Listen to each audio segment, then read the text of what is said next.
Herkese merhaba. Bugün sizlere Xiaomi Mi Band 5'in kutu açılımı ve bu sürümle beraber gelen yeni özelliklerini incelemek istiyorum. Daha önceden izleyenler hatırlar ya da tekrar izlemek isteyenler, aynı zamanda izlemediyseniz eğer izlemek istiyorsanız şurada ya da şurada aynı zamanda açıklamaya ekleyeceğim. Xiaomi Mi Band 4'ün uzun kullanım incelemesini yapmıştım. Bugün de sizlere daha iyi bir inceleme olsun diye eski sürümlere göre Xiaomi Mi Band 4'ü ve Mi Band 5'i yan yana getirerek bir incelemesini yapacağım. Bakalım artıları eksileri neler, alınmaya değer mi? İnceleyelim, görelim. Bu halde gelin incelememize başlayalım. Hadi öncelikle bir kutu açılımına başlayalım. Öncelikle bir şarj aleti çıkıyor.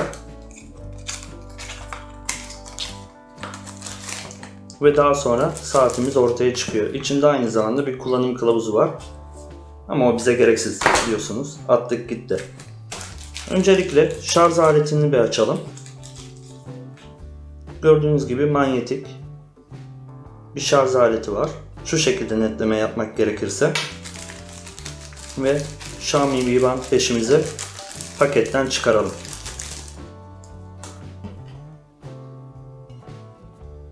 Öncelikle incelemek gerekirse kayış yapısı Mi Band 4'e göre biraz daha farklı.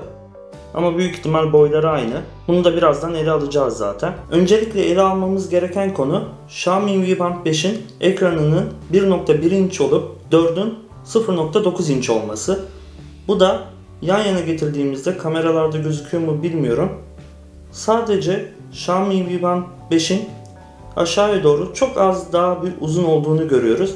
Yalnız bunun için de pilin boyutundan, pilin ömründen feragat etmişler. Bu yaklaşık 30 gün diyorken 20-25 gün gidiyor. Bunu 14 gün demişler. Büyük ihtimal 4 ile 10 gün arası gidecektir, kullanıma bağlı.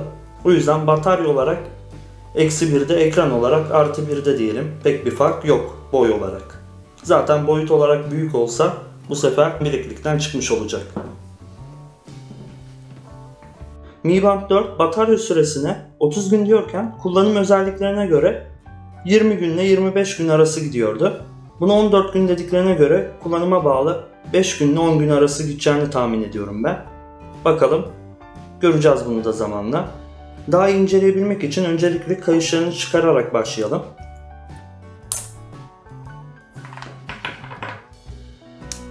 Mi Band'ları yan yana koyduğumuza göre artık incelememize başlayabiliriz. Mi Band 5'te 4'e göre ana ekranda daha çok ayrıntıya yer veriyor. Bu Mi Band 4'te ben ana ekranı, katranı değiştirerek biraz daha bilgiye yer verdim. Kilometre gibi, batarya gibi, aynı zamanda nabız gibi. Mi Band 5'te ise otomatik olarak adım sayısı, kalp, yaktığın kalori ve aldığın mesafeyi kilometre olarak gösteriyor. Aynı zamanda yukarıda hava durumundan da bahsedip en üstte de bataryasının durumundan bahsetmekte. Mi Band 4 Mi Fit uygulamasında 77 civarında bir katrana sahipken Mi Band 5 bunda 100'den fazla olduğu söyleniyor. Ama ben baktığımda şu anda o kadar bir katran göremedim. Farklı uygulamalarla bunun sayısını çoğaltabiliriz. Eğer en önemli yeni özelliklerinden bahsetmek gerekirse spor alanını gelin bir inceleyelim. Yanlış oldu. Egzersiz. Şimdi açık alan koşusu aynı. Koşu bandı aynı. Bisiklet aynı. Bu kapalı alanlarında, spor salonlarında, evlerde kullandığınız bisikletler için. Yürüyüşümüz aynı. Koşu bandımız gelmiş. Bu kürek makinesi ya da kürek çekimi için. Yoga gelmiş. İp atlama gelmiş. Geri kalan yüzme, ağırlık çalışması gördüğünüz gibi aynı. Bu arada gördüğünüz gibi simgelerde ufak tefek farklılıklar mevcut. Havuz boyuna girip duruyor. Şu şekilde aynısını alırsak açık alan koşusuna filan. Bazıları da aynı aslında. Renk olarak biraz farklılık var. Eğer spor salonunda bisiklet sürme ya da evinizde kürek çekme ya da koşu bandı için, yoga yapıyorsanız, ip atlıyorsanız bunlar için, bu spor dalları için Mi Band 5 tercih edilebilir. Bu gayet iyi bir fikir olur. Benim en çok kullandığım özelliklerden biri de adım sayar. Bu adım sayar özellikle Mi Band 5'te daha gelişmiş buldum. Bunu da adımın Mi Band 5'te geçmişiyle beraber göstermesi. Şu şekilde tıklarsak, tabii ki yanlış. Şöyle. Stadyum.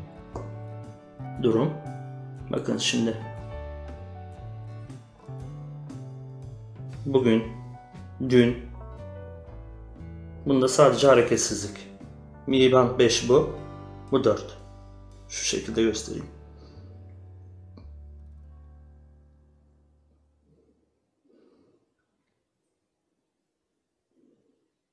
Bu şekilde. Geçmişi de gösteriyor. Bunda sadece hareketsizlikte kalıyor son nokta olarak. Bunda ise geçmiş günlere de dönüyor. Mi Band 5'te aynı zamanda stres yönetimi ile stres ölçerle ilgili bir uygulama gelmiş. Ben buna tıklayıp ölçmeye çalıştığımda ölçülemedi diye bir hata veriyor. Bunun nedenini bilmiyorum. Bununla ilgili daha iyi bir inceleme yapıp açıklamada ya da yorumlarda daha sonra belirteceğim. Eğer 4 ve 5'i nabız olarak inceleyeceksek şu şekilde Mi Band 4 anlık nabızı ölçüyor ve söylüyor. Ama gördüğünüz gibi 5 o ankini söylüyor. Saat kaçta güncellendiğini söylüyor, nabız atışını. Aynı zamanda aşağı doğru indiğinizde daha çok hangi alanların nabızı etkilediğini gösteriyor. Rahat durumda, yani hareketliliğe göre neler etkilediğini, oksijen seviyenizi falan gösteriyor. Mi Band 5'te ekstra bir özellik geliyor, bu 4'te olmayan. Bu da PAI uygulaması. Bu da 7 gün içinde fizyolojik olarak sizin ne kadar adım attığınızı, oksijen seviyenizi, stres seviyenizi, nabzınıza göre nasıl bir gün geçirdiğinize dair puanlama yapıyor. En kötü ihtimal, en düşük seviye 30 puanı haftalık olarak yakalamanız gerekiyor. Bu da dengeli, sağlıklı bir yaşam, hareketlilik konusunda bir bilgi veriyor bize. Mi Band 4'te olduğu gibi Mi Band 5'te de Mi Fit uygulaması üstünden telefonunuzdan uygulamaya, bildirime göre farklı titreşimler kendiniz oluşturabilirsiniz. Bununla ilgili çok video olduğu için videoyu uzatmamak amaçlı yapmıyorum. İstiyorsanız yorumlarda sorarak hemen açıklayabilirim bunu size. En önemli özelliklerden biri de Mi Band 4 inceleme videosunu, onu şuralardan, şu tepelerden tam gösteremiyorum ya da açıklamada az önce bahsettiğim gibi bulabilirsiniz. Ben arabada kullanmayı ya da ellerim doluyken bir iş yapıyorken Mi Band 5'ten gelen bildirimleri görmek benim için çok önemli bir şey. Bunu da Mi Band 5'te geliştirmişler 4'e göre. Aynı şu şekilde. Bunda sadece yana kaydırdığımızda çalan müzik gözüküyor ve o kadar gördüğünüz gibi. Bunu da yana doğru kaydırdığımızda bildirimleri görmektesiniz. Bu şekilde. Bakın bu da kullandığım uygulamalardan biri. Ve daha farklı. Daha sonra bir yana daha kayalım. Müzik çalar. Bir yana daha kayalım. Hava durumundan bahsediyor. Araba kullanırken falan gayet özellik ve Mi Fit uygulamasında telefonunuzun üstünden buna bu ana menüdeki her şeyi ekleyebiliyorsunuz. Yana kaydırarak ulaşmak istediğiniz her özelliği ekleyebiliyorsunuz. Bu gayet pratiklik sağlamış. Özellikle araba kullanırken menüden bulmaya uğraşmaktansa bir süre sonra el alışıyor ama tak yana kaydırıp TikTok. Bu sırada kullanmıyorum ama telefonumda inmiş durumda. Şu şekilde. Şimdi en önemli yeniliklerden biri ve farklılıklardan biri de Mi Band 4'ün ve Mi Band 5'in bataryasını doldurma yolu. Tamam, Mi Band 4'ün bataryası çok uzun süre gidiyor. Ama kayıştan takıp çıkarırken kayış deforme olabiliyor, zarar görebiliyor. Aynı zamanda vakit alıyor. Bunun için Xiaomi yeni bir uygulamaya gitmiş ve şöyle manyetik bir şarj aleti oluşturmuş. Odakla. Şarj aleti oluşturmuş. Gelin bunu bir deneyelim. Aynı zamanda bunu ben Xiaomi Mi Band 4'e de takıp denemek istiyorum. Bakalım oluyor mu? Eğer böyle olursa çok pratik bir hal alır. Şu şekilde hiç kablosunu sökmeden. Aynı durum bu. Mi Band 4'ü önce karıştırmayalım. Mi Band 5. Tak. Bu kadar. Bakın gayet iyi tutuyor. Sesi duyuyorsunuz. Gayet kuvvetli. Bunu çıkaralım. Bir de Mi Band 4'ü deneyelim. Hiç denemedim. Bakalım ne olacak. Tutmuyor. Evet, işe yarar. Ters tutuyormuşum. Olur öyle şeyler. Yine tutmuyor.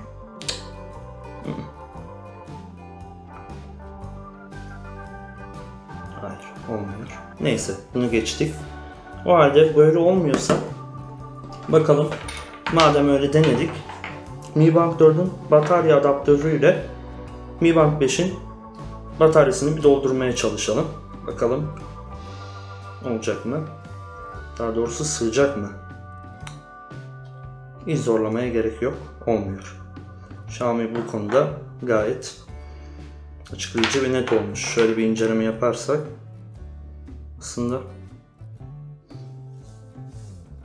aslında kalınlıklar gayet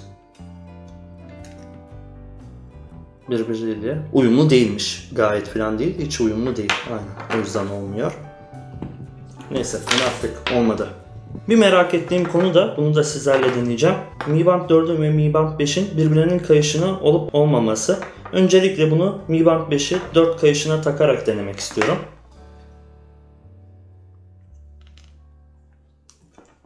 Şu şekilde. Evet, oldu. Aynen. Çok hafif boşluk oluştu. Şu kadar.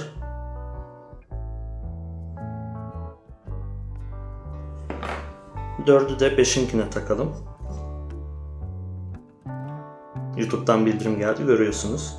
4 ise 5'in kayışına gayet uyumlu oldu. İncelememizi burada bitirmek gerekirse gelin o zaman bir sonuca doğru bakalım. İnceleme olarak bir sonuca eğer varacaksak, bana göre eğer Mi Band 4'ünüz yoksa ya da daha eski bir sürümlere sahipseniz o zaman Mi Band 5 almak gayet mantıklı olacaktır. Benim alma nedenimi eğer merak ediyorsanız ben birini kardeşime vereceğim. Ama bu Mi Band 4 mü, Mi Band 5 mi ona hala karar veremedim.